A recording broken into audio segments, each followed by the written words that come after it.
Democratic vice presidential nominee Kamala Harris is a former prosecutor. Vice President Mike Pence is a career politician. The debate between them was always going to be less lively and dramatic than the name-calling last week between Donald Trump and Joe Biden, but it wouldn't be a snooze fest. Nothing in this election cycle is. Harris began the night with an impactful opening pitch. The Trump-Pence administration is a dumpster fire sitting on a wrecked economy, a mountain of lies, and the worst pandemic in a century. Trump's response to the COVID-19 pandemic has been the greatest failure of any presidential administration in history. President Trump was informed early on about the deadly attributes and high contagiousness of the coronavirus, yet sat on the information and did nothing about it. They knew what was happening, Harris told the debate hall. They covered it up and were unwilling to speak the truth to the American people. It was Harris's strongest line of the night and thrust discussion of COVID-19 to the center of the conversation. Pence, the loyal soldier, obviously took strong objection to Harris's characterization.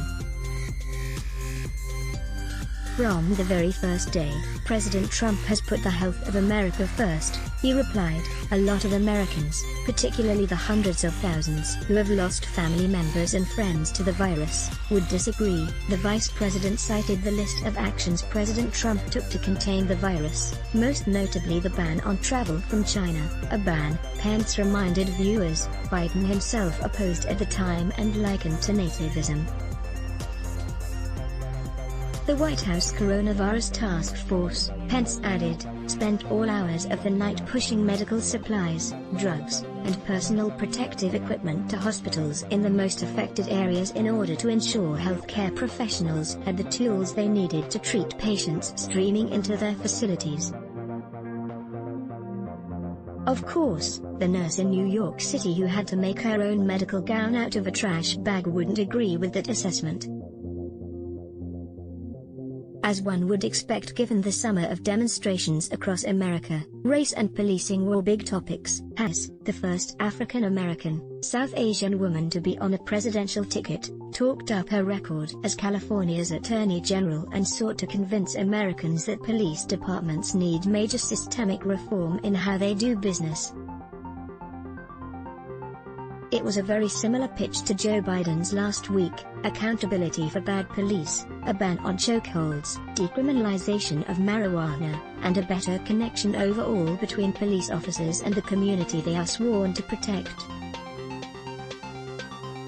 Pence, in contrast, tried to switch the conversation entirely to law and order.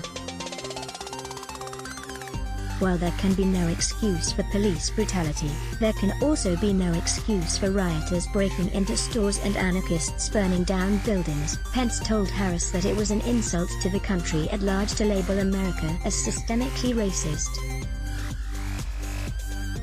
The most interesting part of the debate was not what the two candidates said, but rather what they left out. Harris completely avoided answering the question of whether a Biden-Harris administration would attempt to pack the U.S. Supreme Court by adding additional seats to the bench. Pence, seeing an opportunity to attack, tried repeatedly to press her on this point. The fact Harris stayed away from it is all you need to know about how controversial the topic is. Say yes, and be accused of changing the rules.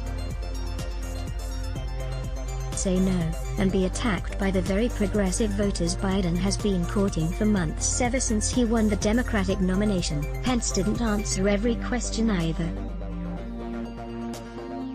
Towards the end of the debate, the vice president was asked what his role would be in the event his boss, Donald Trump, rejected the election results and refused to hand over power peacefully. Pence opted for the old "I think we're going to win anyway, so this question is moot" tactic, which was completely unsatisfying and a little troubling. At the end of the night, both candidates could walk off the stage reasonably pleased with their performance. Neither flopped spectacularly. Neither went off the reservation. Both delivered the message their superiors wanted them to deliver. Compared to the Trump-Biden matchup last week, this event was civilized and, dare I say, normal. But in the end, this vice presidential debate won't matter much. No American is voting for Mike Pence or Kamala Harris. Both performed their role as loyal surrogate and spin master. Let's block ads. Show your love for him. Click the link in description. Thanks for watching.